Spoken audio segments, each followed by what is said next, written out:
When President Biden appointed Lina Khan to be chair of the FTC in 2021, it was clear that a regulatory crackdown against big tech was only a matter of time. Khan is well known within the legal community as an advocate for more aggressive enforcement posture. In fact, while she was still attending law school in 2017, she published a paper called Amazon's Antitrust Paradox.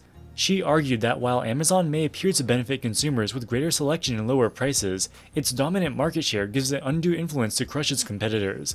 In the long run, this actually hurts consumers.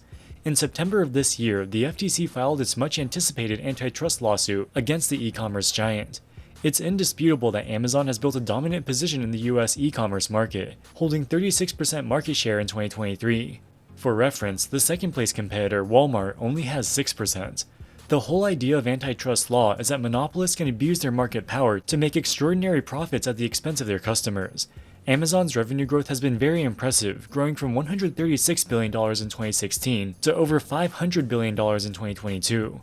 But its operating profit margins have been very thin, ranging from 2 to 5% of revenue in this period. Amazon has three distinct segments: North America, International, and Amazon Web Services, or AWS. North America represents all of its non-AWS revenue generated in North America. This includes direct e-commerce revenue, fees charged to third-party sellers, Amazon Prime subscriptions, and advertising. International is the same but for geographies outside of North America. AWS is its web hosting and cloud computing business, which is largely separate from its core e-commerce business. The majority of Amazon's revenue comes from e-commerce and related revenue streams, with AWS only making up a minority. But when we look at operating profit, the roles are reversed, with AWS representing the majority of profits in most years. In fact, international e-commerce has lost money in all but one of the last 8 years. North American e-commerce lost money in 2022. The operating profit as a percentage of revenue is even starker. Margins in North America e-commerce peaked in 2018 at about 5% and have actually declined since then. AWS, on the other hand, consistently posts operating margins of 25 to 30% of revenue. It appears that AWS is the main cash cow, while the e-commerce business is barely scraping by. Yet in the FTC's lawsuit, the monopoly allegations are almost exclusively aimed at the core e-commerce business. If a monopoly can only generate sub 5% operating margins, I would hate to see what a non-monopoly would make. But like with anything in the world of business, the answer is often more complicated than it initially appears. In this video, we'll explore 3 possible explanations for this apparent inconsistency. Firstly, it could be the case that the FTC is mistaken and Amazon is not a monopoly. Secondly, it could be the case that Amazon is abusing its monopoly power but is managing its operations so incompetently that it fails to turn this into extraordinary profits. And thirdly, Amazon may have a long-term plan to eventually profit from its monopolistic position at some point in the future. While Amazon may be a monopoly, one thing they can't do is send you pre-made meals from award-winning chefs. That's why I'm so excited to tell you about today's video sponsor, CookUnity, the first chef-to-you meal delivery service. Each week, award-winning chefs craft hundreds of globally inspired meals, with over 7 different dietary preference filters, including vegan, paleo, and gluten-free options. They're delivered each week fully cooked, so all you have to do is heat them up, which is a huge time saver. Tonight I'm eating the adobe chicken with quinoa and kale enchiladas from Chef Jose Garces. Iron Chef, James Beard Award winner, entrepreneur, and food innovator, Chef Jose Garces is known as a leading culinary authority of Spanish and Latin American food. All meals are delivered fresh, never frozen, and that really comes across in the taste. How it works is you sign up for a subscription to receive 6, 8, 12, or 16 meals per week. You get to choose meals from dozens of options which are updated all the time, so you'll never get bored. And unlike a lot of other subscription services, CookUnity is super flexible, allowing you to pause, skip weeks, or cancel anytime. So go to cookunity.com/WSM50 or click the link in the description below and use my code WSM50 to get 50% off your first order of CookUnity meals to try them out for yourself. And now back to the video. In 2022, consumers around the world purchased roughly $700 billion worth of products on Amazon, but not all of this is recognized by the company as revenue. Broadly speaking, there are 2 types of products sold on Amazon: those sold directly by Amazon and those sold by third-party sellers. For products like Amazon's Alexa devices, Fire TV, and Amazon Basics collection, these products are either commissioned or purchased from third-party contract manufacturers and resold to end customers. Amazon recognizes the entire purchase price as revenue and recognizes the cost it paid for the items as cost of sales. In 2022, these direct product sales represented about $240 billion. This number also includes revenue from the Whole Foods grocery store chain, which Amazon acquired in 2017, as well as some of their other experimental brick-and-mortar stores. But these are pretty insignificant to the grand scheme of Amazon's massive scale. The remaining $460 billion of items purchased on Amazon's platform are from third-party sellers. Amazon does not recognize the purchase price of these items as revenue. They instead only recognize the 15% commission that they charge, as well as shipping fees if the order is fulfilled by Amazon. That's why Amazon's reported revenue is lower than the gross value of all orders on the platform. In 2022, they had $514 billion of revenue and $500 billion of operating expenses, leaving them with a $13.5 billion operating profit. These are consolidated numbers, which include AWS. Amazon does not disclose segment operating expenses by line item, but it appears that the majority of costs associated with AWS are in the technology and content, sales and marketing, and general and administrative segments. We subtracted the $57 billion of operating expenses associated with AWS across these three segments, as well as the $80 billion of revenue. This gives us a reasonable estimate of what the income statement would look like without AWS. When we exclude AWS, we can see that the operating margin turns from positive 2.6% to negative 2.2%. So what is Amazon spending so much money on? The single biggest cost is cost of sales. This is to be expected for any retail company. Their next biggest cost is fulfillment. This is also to be expected as they fulfill the majority of deliveries themselves. After that is technology and content. This includes keeping their various websites up and running, as well as the billions of dollars they spend on content for Amazon Prime Video.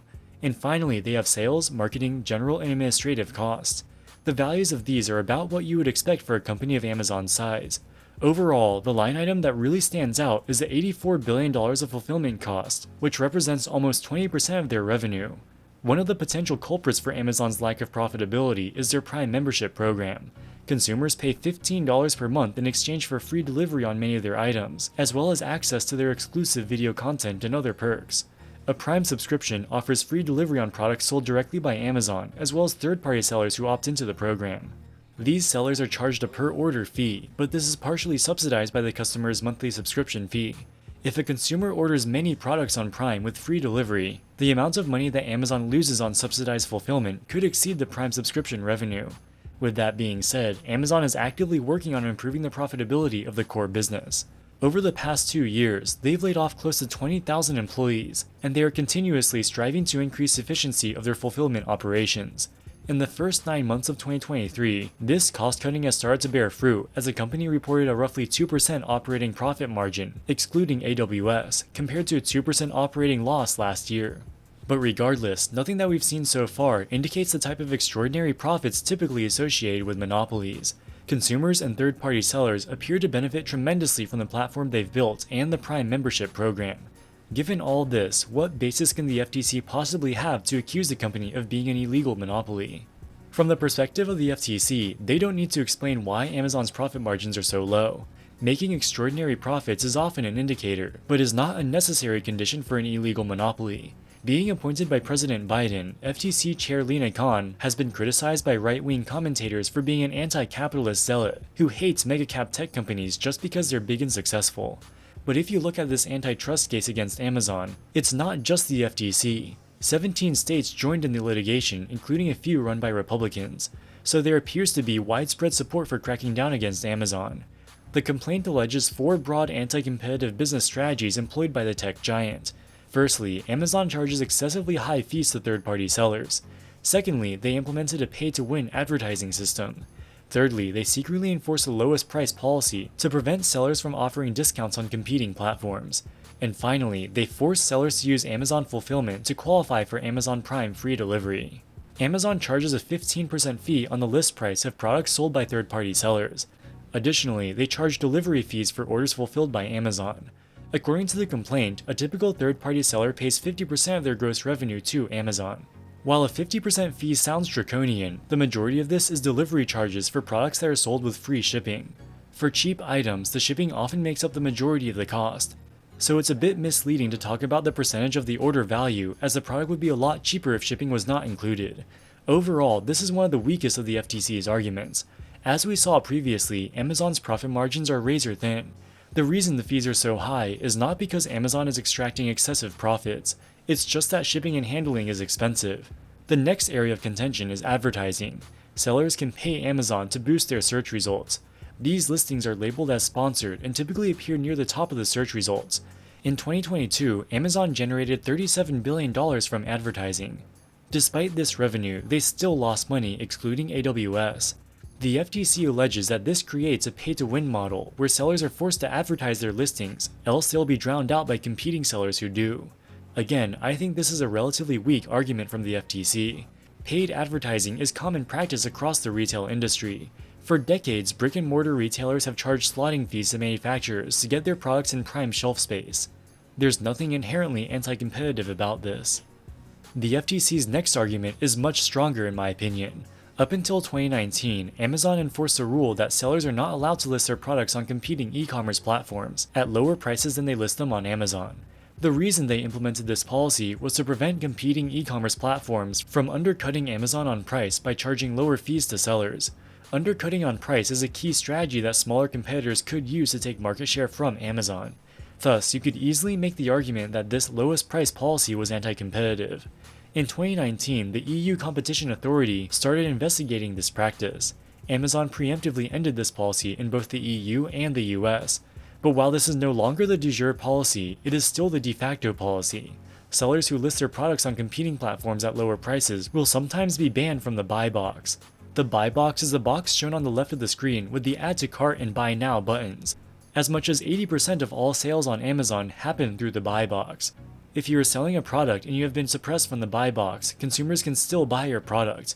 But they will have to click the See All Buying Options button and then click on your listing. This added barrier makes a sale far less likely. Additionally, Amazon punishes non-compliant sellers by pushing their listings down in the search results. So while they no longer outright ban sellers from selling cheaper on the other platforms, they effectively shadow ban them. This creates an extremely strong incentive for sellers to follow Amazon's lowest price policy. Due to Amazon's ubiquity in the e-commerce industry, it would be almost impossible for an independent merchant to run a successful business without using them. If all independent merchants are selling on Amazon, it's effectively impossible for a competitor to undercut them on price. In 2021, the Chinese e-commerce giant Alibaba was forced to pay a $2.8 billion fine for operating a similar policy. Although Alibaba's conduct was far more egregious, they banned third-party sellers from selling on any competing platform, regardless of the prices they charge. The final allegation relates to Amazon Prime. To be eligible for Amazon Prime, sellers need to use Amazon's fulfillment service. The FTC says that this is unfair because many sellers would prefer to use third-party fulfillment services, but if they did so, they would lose out on a huge number of sales. This is because Amazon Prime subscribers typically only buy Prime-eligible products. I think this is a relatively weak argument. There are legitimate reasons for Amazon to implement this policy. Amazon advertises 2-day shipping and other fulfillment commitments to its Prime members. To ensure Prime subscribers receive the shipping experience they expect, it makes sense that Amazon would want to control the fulfillment. Overall, the FTC has a pretty strong case with the lowest price policy, but all of the other arguments seem like a bit of a stretch. Amazon vigorously denies that it abuses its market power and has vowed to fight the FTC in court. Complex antitrust cases like this can take years to work their way through the courts, so we likely won't get a resolution anytime soon. In the meantime, Amazon will continue to operate business as usual. To wrap up the video, we'll look at one final question. If Amazon is indeed abusing its monopoly power as the FTC alleges, why have they failed to realize extraordinary profit margins? Amazon's business model has long been marked by its relentless pursuit of market share and customer loyalty, often at the expense of immediate profitability. Given the company's massive size, one might think that the time to reap the rewards of their dominant market position has already arrived. But while Amazon indeed owns nearly 40% of the US e-commerce market, e-commerce only represents about 20% of total retail sales, so Amazon still has a lot of room to expand. Their main anti-competitive tactic of the lowest price policy is not designed to maximize short-term profits. It is instead designed to crush its smaller competitors and safeguard its dominant position as the e-commerce industry grows. While this policy may not be immediately detrimental to consumers, the long-term impacts may be significant. Innovative startups may find better and more efficient ways to operate an e-commerce platform and dethrone Amazon in the future. Before they establish their brands, their only way to gain market share may be to undercut Amazon on price. If Amazon's anti-competitive policies make this impossible, these hypothetical startups could be crushed early on, or deterred from entering the market in the first place. Thus, innovation that would otherwise have happened could be stifled. Alright guys, that wraps it up for this video. What do you think about Amazon? Are they a monopoly, or is the FTC being overzealous? Let us know in the comments section below. As always, thank you so much for watching, and we'll see you in the next one. Wall Street Millennial, signing out.